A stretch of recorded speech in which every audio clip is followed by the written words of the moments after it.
Welcome to the Multifamily 0 to 1 online meetup, where we discuss the best strategies to get started in apartment syndication. Thank you everybody for joining another episode of our Multifamily 0 to 1 for syndicators. Today we're very excited. We have actually two guests for the first time. We have Emily and Adam joining us. They will introduce themselves in a second. Before we get started, I just want to remind everyone that this is an educational presentation and we're not making any investment recommendation. You should always consult with your CPA and attorney for financial and legal advice. My name is Marcelo Cazini. My background is in IT and software development with an MBA from Texas A&M. I'm a local CCIM member here in Houston. I completed all the designation training for CCIM, which is a certified commercial investor member. I'm also a multifamily investor. I also own my own commercial real estate. And prior to multifamily, I was involved with single family fix and flips. Hello, everybody. This is Claudia Rubio, and I am a commercial real estate investor. I was born in Colombia, South America, and we've been living here in Houston for 7 years already. I have an architecture degree, and my background on asset management comes from managing our own assets in Colombia from 25 years. And I hold a National Apartment Association certification that's called IROP. That means Independent Rental Owner Professional, and headed up to. And I'm an IT security consultant. I've been doing this for almost 25 years. Mostly my experience is on the business management side and consulting, of course. I've had my own consulting firm for several years before we moved to the States. And with Claudia, we had also several businesses related to real estate and land back in Colombia. That's our experience prior to finding about multifamily. Since we found out multifamily 2 years ago, we have invested in around 800 units passively, and as general managers, we have sponsored one deal here in Houston last December, 135 unit property, and we're in that journey that everyone in this meetup wants to get the first one and then try to see how you can manage it efficiently and accurately for your investors to go to the second one. That's it. All right, Adam and Emily, do you guys want to introduce yourselves? Hey everybody, my name's Emily Cortright. This is my husband, Adam Roberts. So we actually started investing in real estate back in 2013.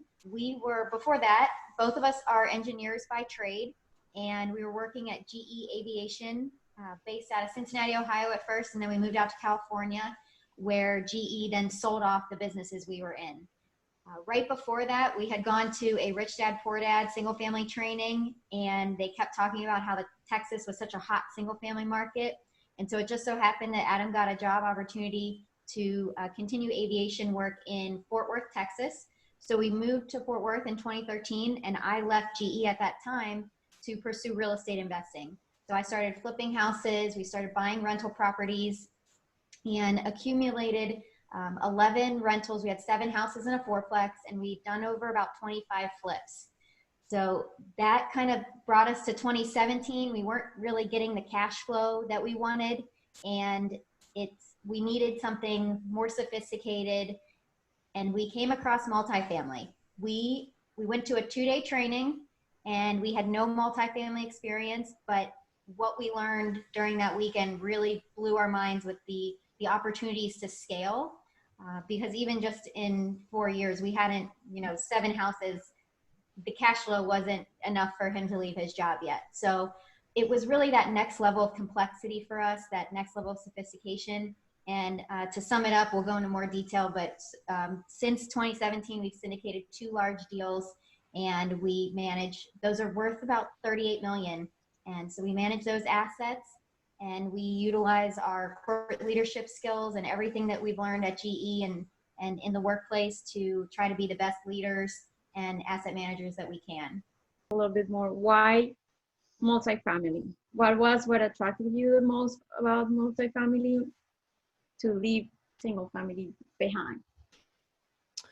You know, probably the biggest reason is financial. With single family, and it depends on the market really, but where we are here in North Texas, cash flowing properties became harder and harder to come by through the 2015, 2016, 2017 time period. You could make a lot more money by finding like a fix and flip and just selling the property and getting a cash infusion.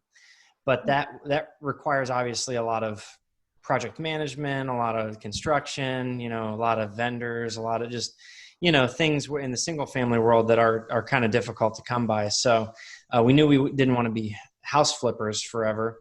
And building a rental portfolio of homes that don't cash flow very well just is not very sustainable. So, you know, once the cash flowing real estate was harder to come by, we just knew that we had to go a different direction with our business.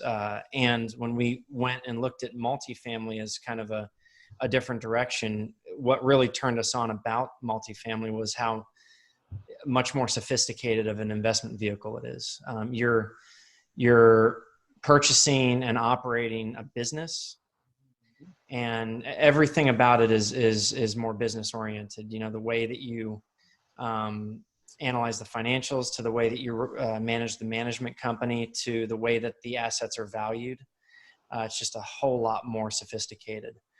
You go from being a landlord to a business owner. And so for us, it was purely financial. And then when we got a taste of it from that weekend event that Emily mentioned, we knew that it was more in a step of towards sophistication. Did you find that time-wise, the amount of time you were spending in that previous business with the single families, is it comparable to the amount of time you were spending here? Or it was the same amount of time and job for less revenue and less? Once we got our first deal, we could easily find work for two people. There was a lot going on, and I think we'll get into that a little more later. But with single family, I was the only one that was full-time. Adam still had his job at GE, and that was completely doable. I managed all the contractors. I took the maintenance calls. Sometimes I did the maintenance. I did the lease up. So that was a single person job just because we had 11 units, which wasn't that much. With the multifamily, it can break into so many things. The asset management breaks into 9 different major responsibilities. Investor relations is another big thing that we work on. Acquisitions, underwriting deals, that could be a full-time job in itself. So once we got that first deal, Adam was able to quit his job and join me full-time. And so we're both real estate investors now, full-time. Awesome. So jumping a little bit into from 0 to 1, getting to that first deal, and for me that's a close story, because the first time I went to R2R, that's when I met you guys. I don't know if you remember, in Italianis, in that restaurant. And my previous experience was just going to meetups here in Houston and just investing passively. But that was the first time I actually sat down with someone, and you guys were either closing or very close to close that first deal when we met each other. So for me, it was a really cool story at that time. That was my first connection with someone who was actually closing something. So in the way to get there, when you realize, okay, this is a financially, I would say financially, it's a smarter way to do this. I'm sure you realized, okay, we need more information, we need more education. This is not going to be exactly the same as single family. Other than the group, did you have any sources of information that you used, or any other way your education in multifamily got to the point you needed to be able to syndicate? Yeah, so for us, just looking at our specific situation, I mean, everybody's different where they come from experience-wise, but we did, you know, we were flipping houses, we had single-family rentals, so we had kind of a taste of real estate. But for us, we knew, especially after getting some more, I would say, exposure to multifamily from a couple meetups and that weekend event, we knew that we needed to invest time and money into an education system that would be there to help us get the right, I would say, foundational level education to handle other people's money. Like our first deal, we had to raise $5.5 million from other people. And so when you've got control of folks' hard-earned money, you really have to know what you're doing. And we felt, it would just be a disservice to get into the business and try to learn as you go, and potentially fail and learn and fail while you're investing, money that's not yours. So that's one aspect of it. And then another thing I think that is unique, and it really depends what approach you take, but we knew that we wanted to do syndications like right away. We wanted to get into the business. We did do some passive investments early, but we knew the end game was putting together our own deals. So one major resource that worked with us was a partner. I mean, going out and finding somebody who has what you don't have, and trying to find a win-win scenario where we bring a piece of the pie and someone else brings the other piece so that we can come together and successfully put a deal on the table.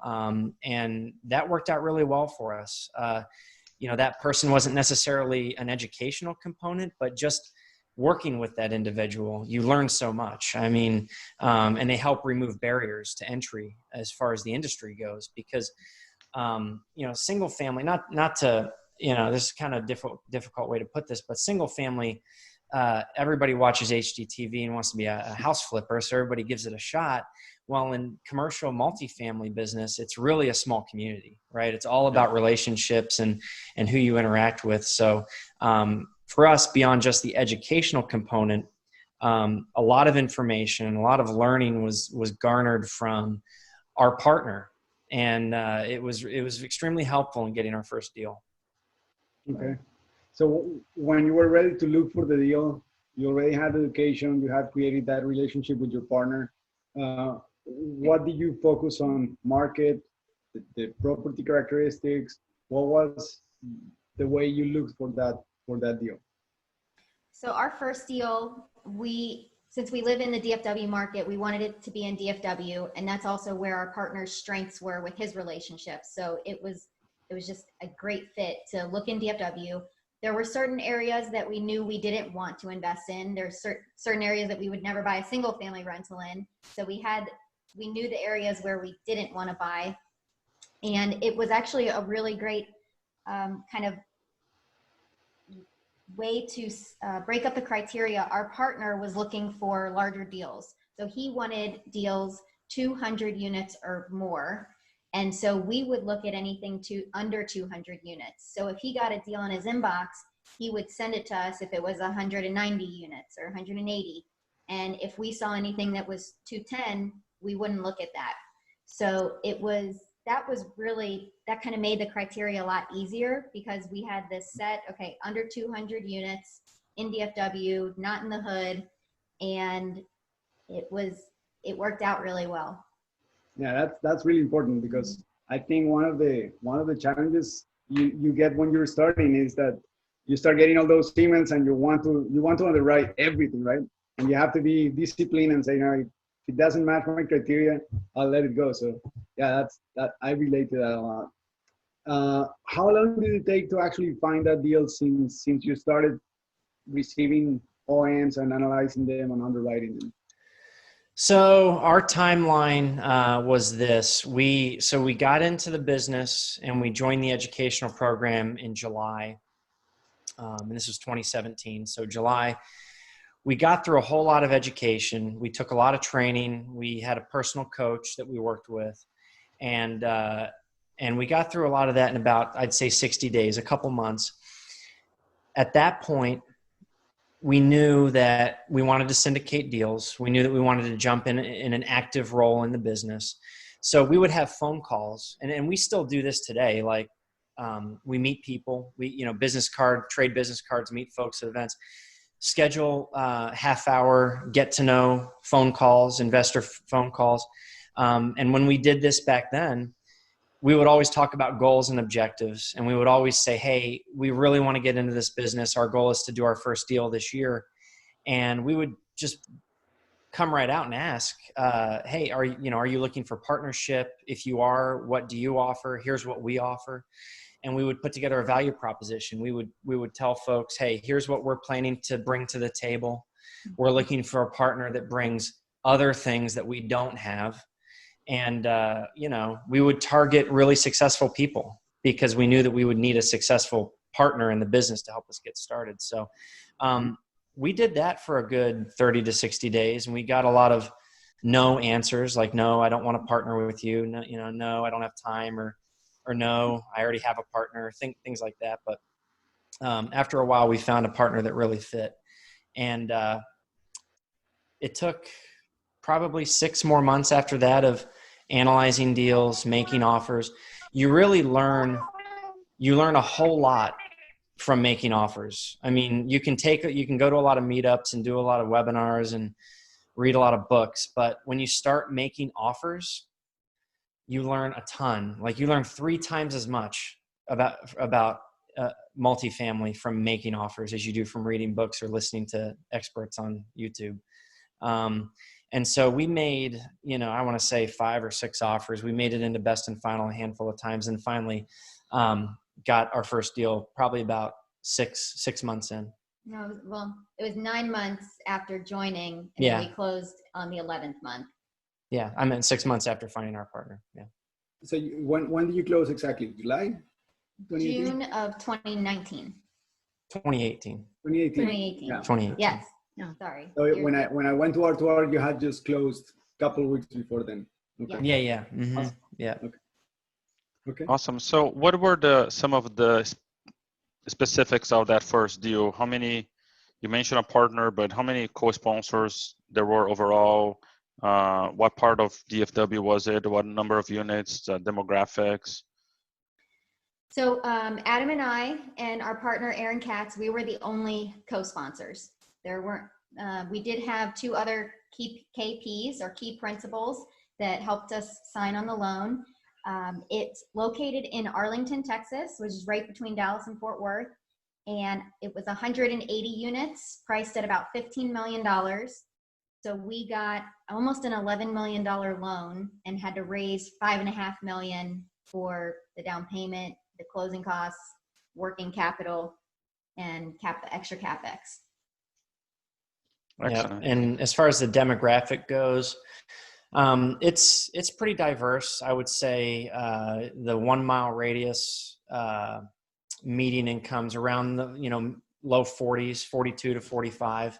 So pretty strong, diverse area. Interestingly enough, a lot of we learned this past several months from the coronavirus situation that a lot of our residents do work in retail, and so that was kind of interesting to experience. But it's right near a major university, University of Texas Arlington.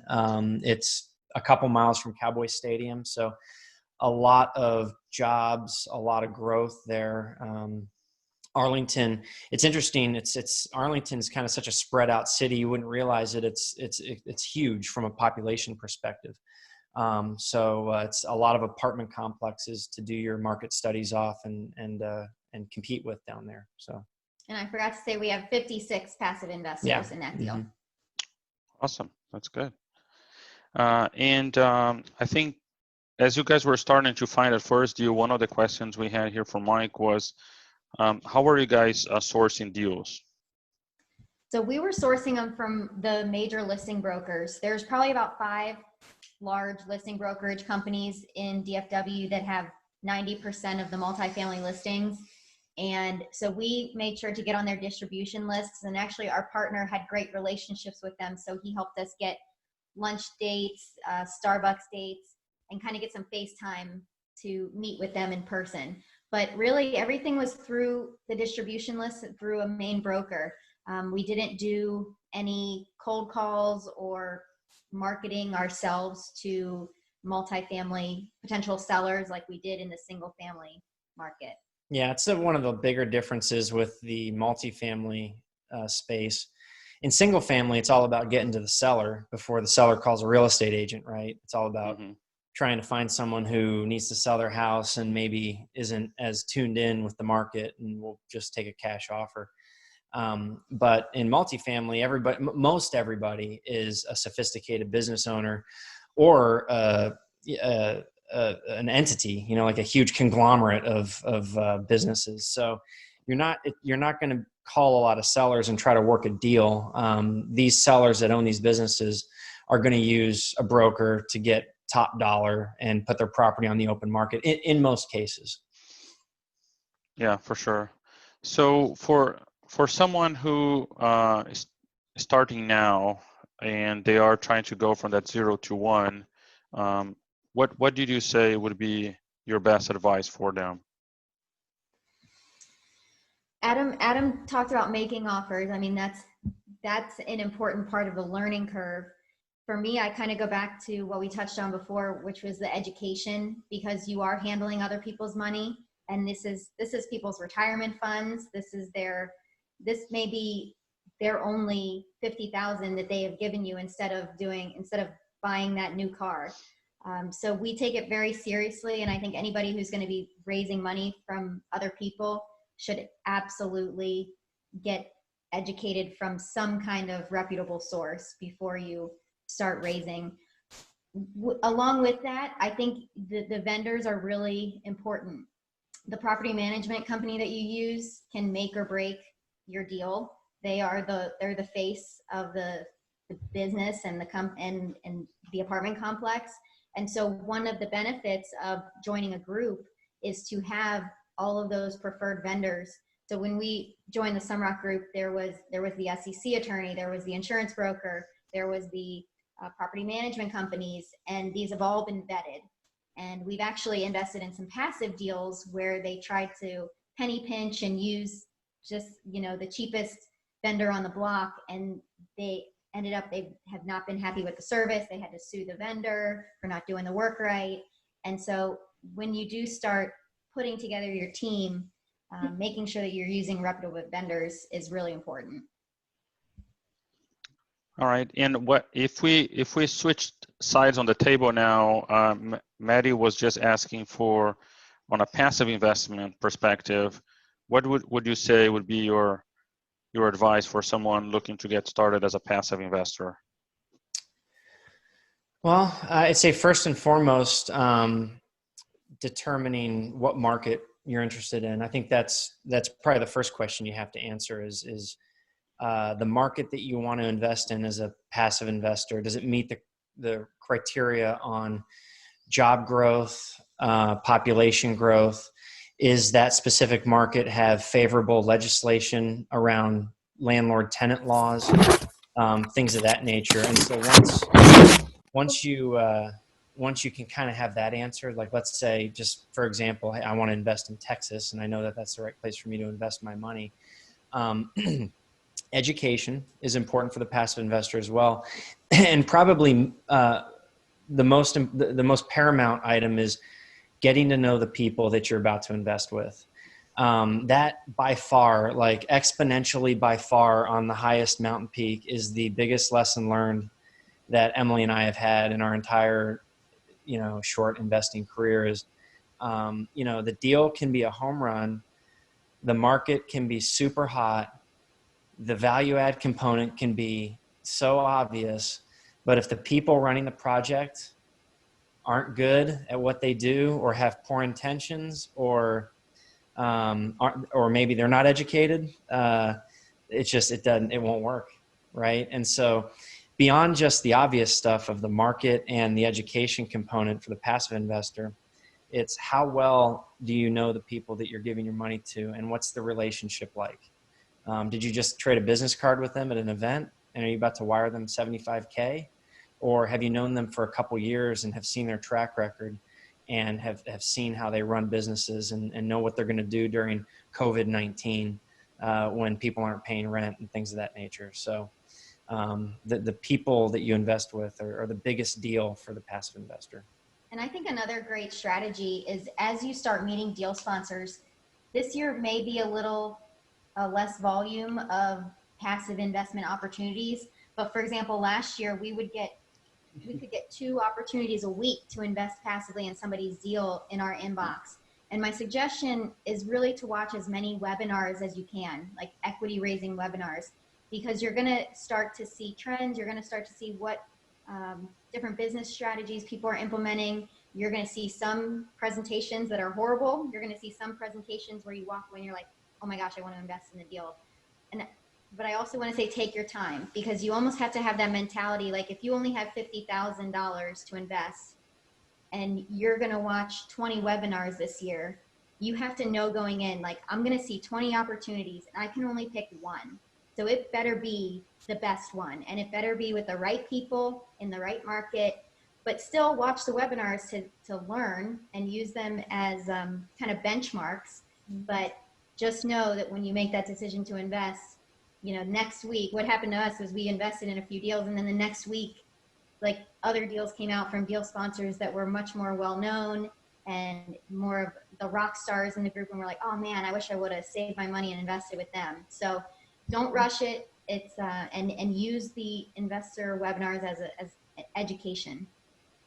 Yeah, that's a great tip. So one of the questions from Charles here is, if you look at, you mentioned you had 56 investors, so a portion of it came from your partner, a portion of it came from you. If you look at a portion that came from you, what did you say was the ratio between the number of investors that you had on your, if you look at it from a funnel, the number of investors you had on your list versus the number of investors that you were able to get to invest with you? Was it like a 3-to-1 ratio, 5-to-1, 10-to-1? What do you say was the ratio if you only focus on the ones that you guys got yourselves?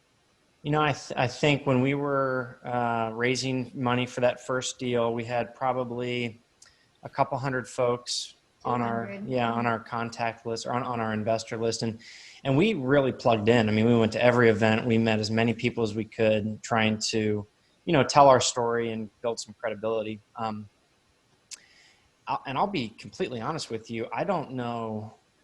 We have a lot of smart passive investors in our first deal, and I'm not really certain that, you know, a lot of people invested in first-time deal sponsors without knowing that we were being endorsed by our partner.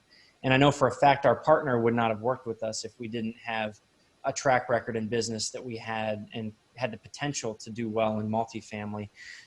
So, I mean, if I had to put a number on it, maybe 20% of the investors, you know, we maybe had like 10 of the 50 investors invest from our list.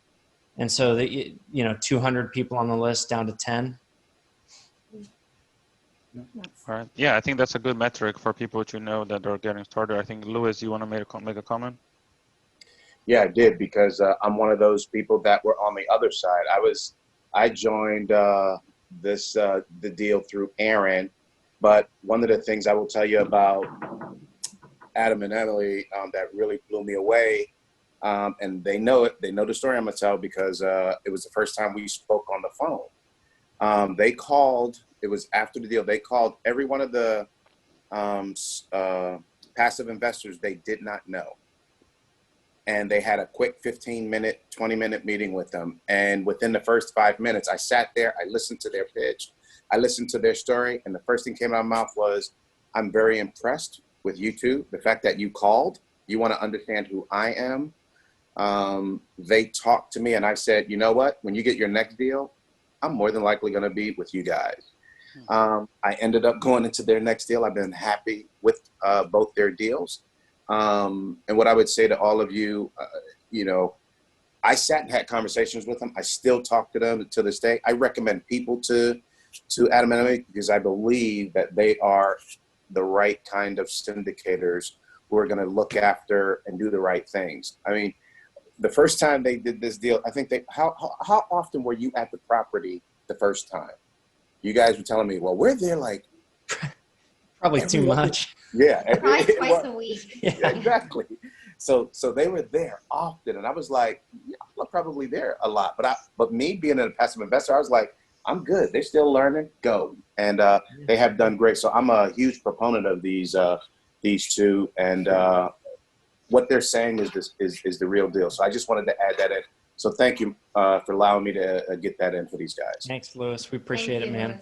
Oh yeah, and that's a great strategy. That's the first time we've heard on this meetup about you calling out the passive investors that your partner brought to the deal. That's a great strategy. It is, yeah. The investor relation aspect of the business is super important because, and even when the deals are performing well, I think people get into this business because they're tired of other investment vehicles where they don't have as much visibility or transparency into the operating rhythm of how their money's working. So, I mean, it's the little things. It's 24 hours to respond to an email. It's, hey, returning a phone call. It's the little things I think go a long way, and it's important for the continued relationship. Yep, for sure. So if we switch gears a little bit on one of the big components about being a successful first-time syndicator is your underwriting skills. So if you were to look at, I know deals have slowed down now during this period, but it was very common 6 months ago, last year, to maybe get several deals a week from a broker. And so being able to keep up with that volume, what are some of your techniques that you have and would suggest as a quick analysis just to get through that volume and decide, do I go further on that, analyzing that deal or not? So part of the assets or the tools that we were provided with part of the Summer program was a proprietary analyzer.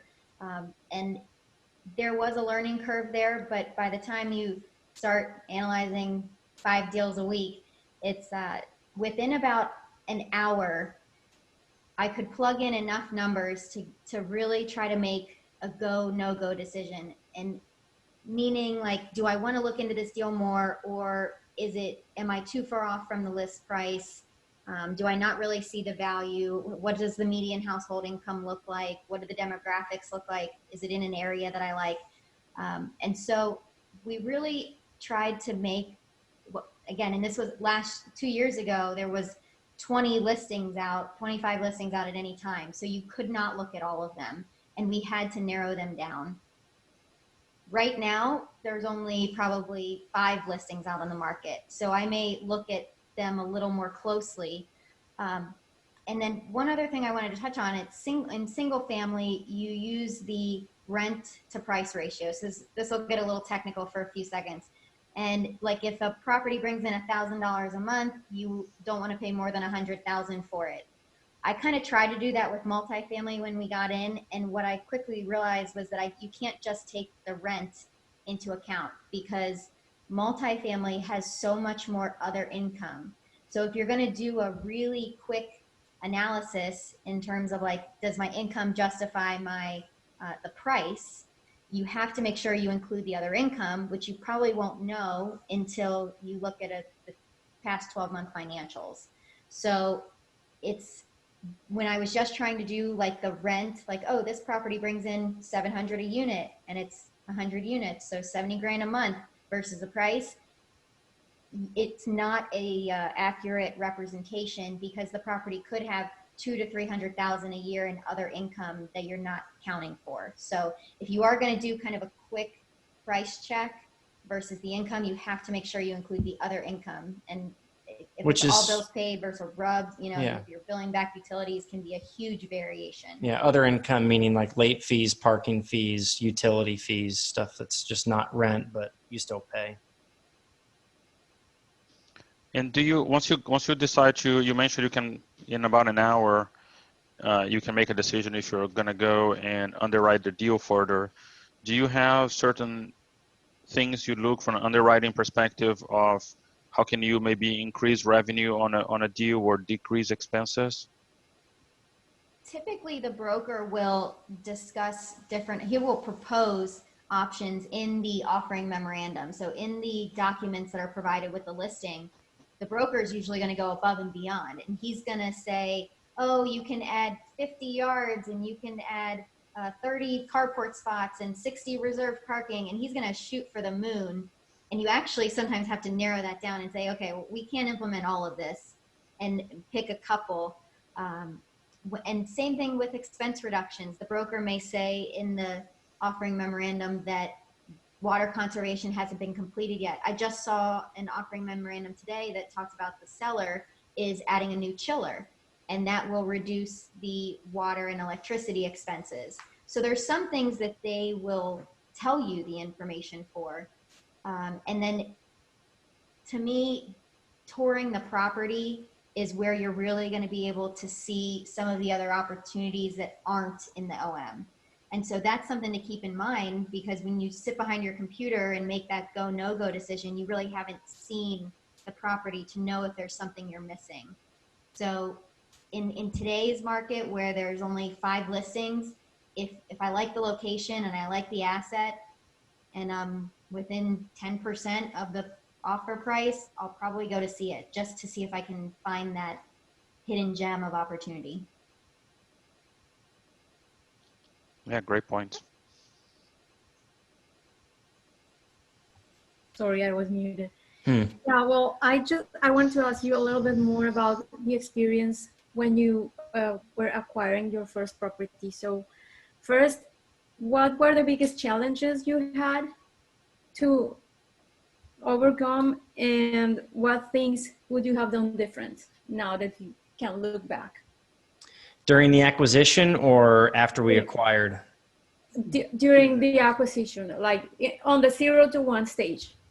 Okay. You know, I would say the challenges are broadly just keeping your head up, because you're going to lose a lot of offers. You know, you're not going to win. Some people do win their first offer, right? I've seen that happen, but yeah, you're going to make a really strong offer that is borderline risky and has a lot of assumptions in it that you have to back up. But and you'll lose over and over again. So yeah, I'd say that was a challenge. Just trying to keep going after losing an offer and get up and start working on another one, because you do put in several hours of work into each one of these offers. You want to make sure that your financial assumptions are rock solid. Here in Dallas and really most of Texas, your earnest money is non-refundable. So a lot of your financial assumptions that are made before you even get an offer accepted have to be vetted way beforehand. So a lot of work goes into it. And then for me personally, biggest learning experience going through the offering process and the losing process and eventually winning is just staying close to the brokers throughout the multiple rounds of offers, because the brokers will give you as information as much as they can throughout the whole deal. And that's why I said before that you can read a lot of books, you can go to a lot of seminars, you can get your education, but making offers is the next level of learning, because it's the feedback loop, right? You do everything on paper, you go to see the property, you make financial assumptions, and you make an offer. And then the feedback loop is the brokers coming back to you and answering your questions on why your offer wasn't good enough. And that feedback loop is essential. It can give you insights into how your competition is making offers. It can give you insights into what the sellers and what the market can bear from a price and terms perspective. And it will, even after you lose, it will give you the ability to go to the next deal and say, all right, well, here's the 3 things I learned from that one deal. Like, for example, just to give a real life example, this isn't on the first deal, but a deal that we were verbally awarded this year, but never actually got a contract on, was right before coronavirus. Like, we had been verbally awarded a deal literally like 48 hours before a state of emergency and the country shut down, right? And so we had gone back to the seller and made some changes to our terms on the already verbally awarded deal. And so that was challenging, but you know, we eventually did not get that deal because of everything that was going on. But major learning experience after the fact was that, oh, maybe there were some other changes we could have made that were more appealing to the seller. You know, even though I'm very happy we didn't go through with that deal, maybe there were some things, you know, whether it was performance guarantees or maybe a separate escrow account for revenue guarantees and things that you just don't deal with on a typical deal where there's no coronavirus involved. We took away from that. We're like, oh my gosh, like we just learned a couple things that will move forward to the next economic cycle down the road when we have to make a quick decision on whether or not to do a deal. So, yeah, it really biggest learning is going through the offer and hearing back from the broker about what's good and what's not good about your price and terms. That is great advice, Adam. And few sponsors maybe nobody has touched in this meetup. Nobody has ever touched that point about putting offers and how important it is. It's like the real, when it gets real. Mm-hmm. All the theory comes to reality because you put the offer, you know, you might not get it, but you might get it. And that's when the full knowledge you've learned and the things you've learned are going to become true. And then the learning experience out of it.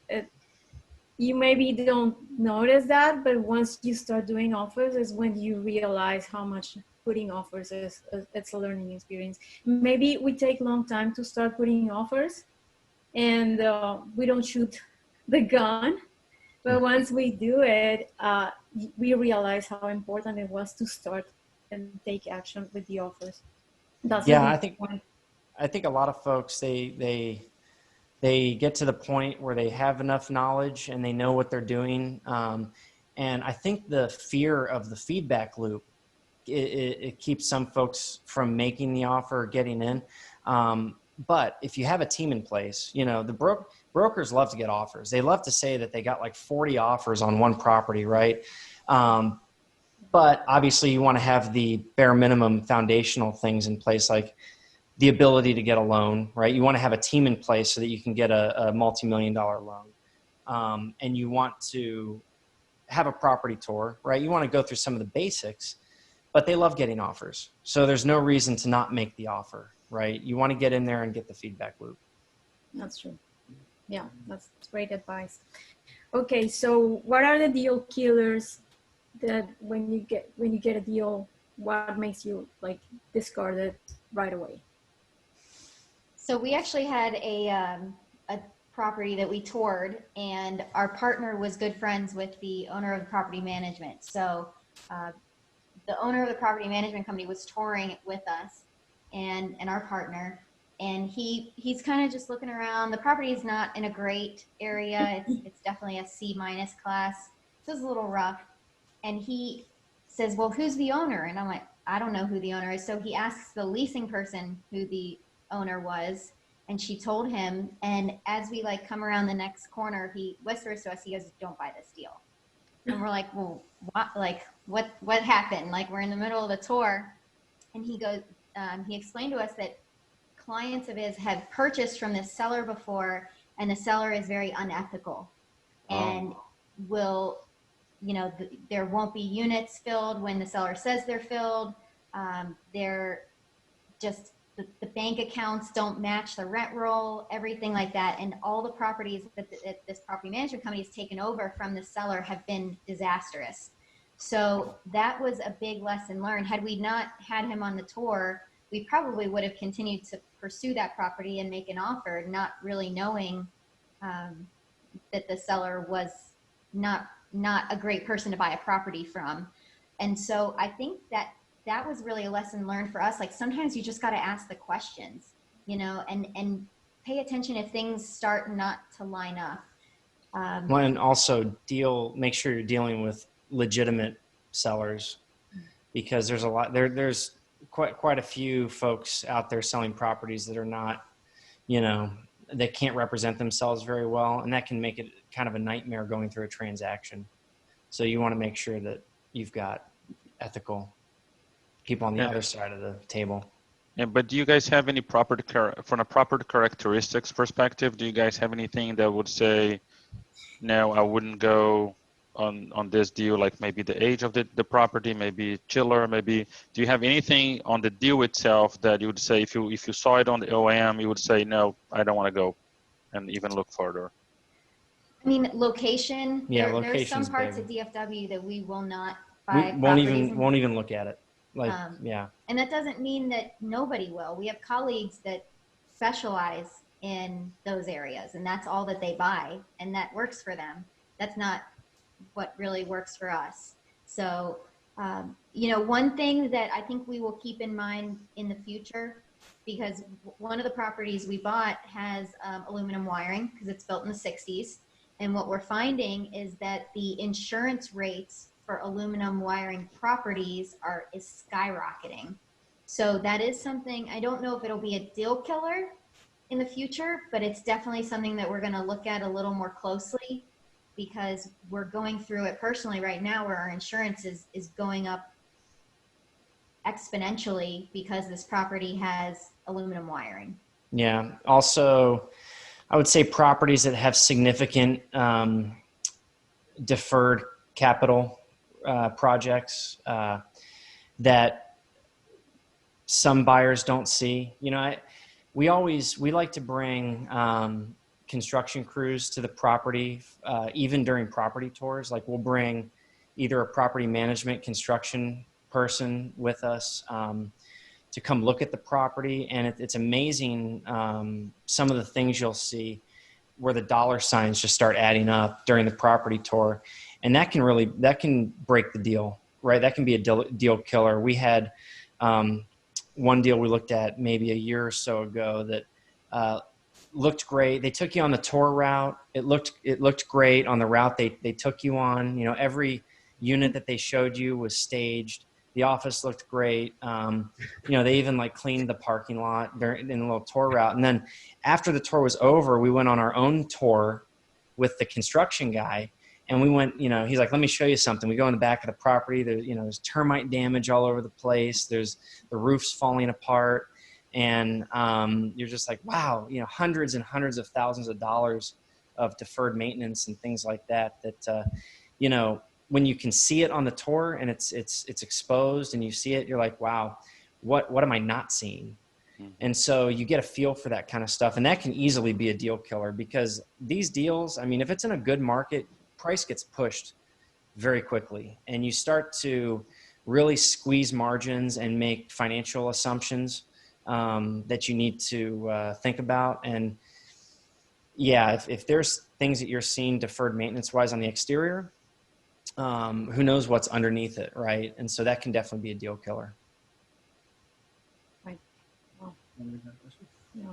We have a question from Amanda. When you're speaking to a broker for the first time regarding a particular property, are there any questions that you would like to ask that enable you to learn about the property that aren't typically in the OM? I think yeah, about the questions to ask the broker earlier a little bit. Well, typically the broker has, like when you get an email from the distribution list, there'll be a link to sign a confidentiality agreement. And then the broker, once you sign that, automatically sends you access to the offering memorandum, the rent roll, and the 12-month financials, previous 12 months. So those are the documents that are initially provided. I usually wait to ask for more until I do the property tour. And when I do so we've got 2 tours tomorrow, and I've gone through both sets of financials. I've browsed the rent rolls. I've read through the entire OM, and I have my whole list of questions ready. Because I'll be there, 1 with the broker and 2 with the leasing manager, because there's a lot of questions that the broker's not going to know the answer to. The leasing manager is the right person to ask that question. Mm-hmm. So anything from, you know, what was this $60,000 other income you have in, you know, the random month in December, right? The broker may not know that, the leasing manager probably would. So detailed questions, I typically wait till the property tour. So then I have everybody there that could potentially give me the answer. But usually when you get them on the phone, sometimes they'll even go into more detail of what they think the opportunities are. you know, they'll list a few things in the OM, and either on the phone or on the tour, they'll be like, hey, you know, this wasn't in the OM, but I really think you could also do this. And so the in-person and in the phone calls, you'll typically get a little bit more information out of them. But I do a deep dive on the OM and the financials, and I have all my questions ready for when I'm there in person. But do you find that you always have, I think this is coming from someone who is new and they don't even know what questions to ask, that's typically not included on the OEM. And because on the OEM is typically, it's a marketing tool, right? So they're trying to sell you the best points of the property. Do you typically have maybe 2 or 3 questions that you always want to know, and especially for someone who is new, that you would say, yes, you should always maybe ask those 2 or 3 questions about a property on the first call? Yeah, I think we always tend to ask the employees at the property what they would do with a major influx of cash. That's usually a very good question to ask, because right there, the deferred maintenance items will come onto the table, right? They'll say, oh my gosh, well, the swimming pool's got a leak in it. And, you know, the parking lot's non-functional and the heat doesn't work at the property and things like that. And so you ask them, hey, I'm going to bring $500,000 to this property. Well, what should we fix first? And they will just spill everything. They'll talk about every aspect of the property that's not working. And so that's definitely not in the OM, Marcelo, to your point, right? Mm-hmm.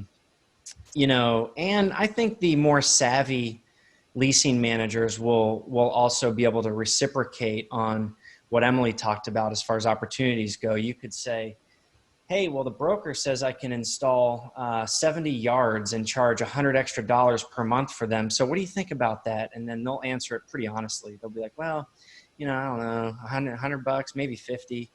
And you can get a good feel. And the broker's right there, right? They know from that answer that they have kind of padded their marketing material, and you're getting the raw answer straight from the horse's mouth, so to speak. So we do have a template. Like, I have a template of questions, and some of the others are like, are there any open insurance claims? Because one time we didn't ask that, and then there was, and we found it out later. And so yeah, there's a whole list of like general questions that I have. And so anybody, if you want to email us, I can send that out to anybody who wants it, or I could provide it and we can link it to the YouTube replay. Yeah, usually Awesome. Good to follow up on market data like rents. You know, of course, the broker is going to publish what they think the rents could be, or, you know, potential rents could be. And then asking the leasing manager to reciprocate on that data is always very smart. To see if it lines up and if they think that it's actually realistic. Also asking the leasing manager who she thinks or he is their biggest competitor. We really like to know that, because I want to know, who do they find, what property are they most alike or fighting for tenants, because I want to make sure to include that property in my market study. Mm-hmm. Okay. Great. So when you have your first property and thinking about the path to the second property, how long did it take you to stabilize that first property? And how long after closing did you feel ready to go look for the second one? You know, the first property, it took a little bit. We spent a lot of time with that first property. The short answer is about 6 months, 6 to 8 months. And, you know, the story behind that is, it's really interesting. Again, just you learn so much by actually doing it, because on the spreadsheet, a $200 rent bump looks great, right? You plug in a $200 increase in your pro forma rents, and you know the returns look great, the spreadsheet looks great, but in reality, the behind the scenes, the inner workings of that is actually really ugly. You're going to go to a resident and say, well, you're currently paying $600 a month, but tomorrow that's going to be $800. And nobody in a community where the median household income is $45,000, no one is going to be able to afford that. And so if somebody has established their lifestyle based on paying $600 plus or minus $20 a month, going to them with a new lease rate $200 higher means that they're going to leave. They're going to move out, or they're going to stay and not pay. And so that we dealt with a lot of that on our first deal, of having to re-tenant almost the entire property, because we wanted to get $800 a month, but everybody was paying $600, average. So for that reason, we spent a lot of time making sure that, hey, we're putting the right tenants in and we're doing this the right way. And while that's going on, we have all of our capital projects going on as well. So it took a good bit to get that one going before we actually started to look at the market again. So we had a question here from Layla. Did you end up changing the parameters for looking for deals after you got your first deal? Was there any adjustment that you did, like location, size, or any of the characteristics of the property? We did size-wise. We started going a little bit bigger. Our second deal ended up being 208 units, and we were looking up to around 225. One thing, going back to what Adam was mentioning, though, we did change a strategy in terms of renewals. And so on that first deal, like Adam was just saying, our renewal strategy was very aggressive. It was, if you can't pay the new rent, you're going to have to leave because we got to update this unit and get a higher rent. That, it caused a lot of turnover. It kind of stressed the system with how many units the property management company could upgrade at one time. And so for the next deal, we changed that strategy and we went a much more, I don't want to say it was a relaxed renewal strategy, but if somebody could pay $50 more than what they were, so if they went from 600 to 650, we would renew them. And that ended up being a much smoother transition. And we're still meeting the toll gates for that property, but it's been a lot less move outs and a lot less stress on the system. Mm-hmm. So I would say, really kind of, we modeled it out before we bought the second property too. Like, okay, if 80% of the tenants renew at a $50 bump, what's going to be our income? And is that, going to get us close to our goals? And it would. So we knew that kind of a more relaxed renewal strategy was easier to handle. All right, good point. So do you guys have any tool, system, books, podcasts that you recommend for an aspiring syndicator? Probably the best that you can do as far as that goes is to just go to the meetups and the events and learn as much as you can. We've been to a lot of seminars over the past several years as we've been doing our real estate journey, but investing in our investing group, or joining our investing group and the education program that we're in has been the best professional decision that we've made. So I would recommend it to anybody. If somebody is serious about getting in this business and, is able to invest in their education, that's number one on the list, I think. You can certainly do it on your own, but it's just having that foundational knowledge taught to you and being surrounded with people who've done it before has just been extremely valuable. All right, that's great. So with that, I do want to ask everybody to, I posted the link to our YouTube channel on the chat. So if you guys can go in there, we're trying to increase our number of subscribers to our channel. And we always try to post the recording a few days after the meeting. So if you guys can do us a favor and subscribe to it, it helps us get a better URL for the YouTube channel once we reach a certain number of subscribers. The link is also on our website, multifamily021.com, but I also posted the direct link in our chat. So if you guys would like to take a moment and do that, that would be appreciated. And I want to mention our next meetups. So for those who are new, we always meet on the first and third Wednesday of every month. So typically the first Wednesday, we focus on getting started as a syndicator. And the third Wednesday, we focus as getting started as a passive investor, which is also beneficial for syndicators because you want to know from a passive investor what's important for them so that you can cater to them as you're trying to become a syndicator. So our next one is going to be August 19. And then The one after that is going to be September 2nd. And with that, I would like to share the contact information from Adam and Emily. This was really insightful. We really appreciate the time you guys spent, and we learned a lot for sure. Yeah. Thank you. Yeah. Thanks for having us. Yeah, totally. We enjoyed it. Thank you very much, guys. I think we're gonna have to have you back soon because Yes. we still have half the questions to go through, and those were the most interesting ones. I think, like going through COVID and managing through your deals. I think we'll have you back at some point very soon and talk a little bit more about your experience, which is great. Cool. Thank you very much for being here. And I'm Yeah. not just, I Yeah. don't want to thank you, but also I want to congratulate you guys because you've done a great job. And you created your own systems and processes, and you're very applicate. Like you have your own book and you follow it. You're a role model to follow. So I really wanted to thank you and congratulate you guys. Well, thank you Yeah. very It's an much. honor to have you Thank you, here. Martin and Marcelo. We appreciate it, guys. Honored for the invitation. We love doing this, so thanks for having us.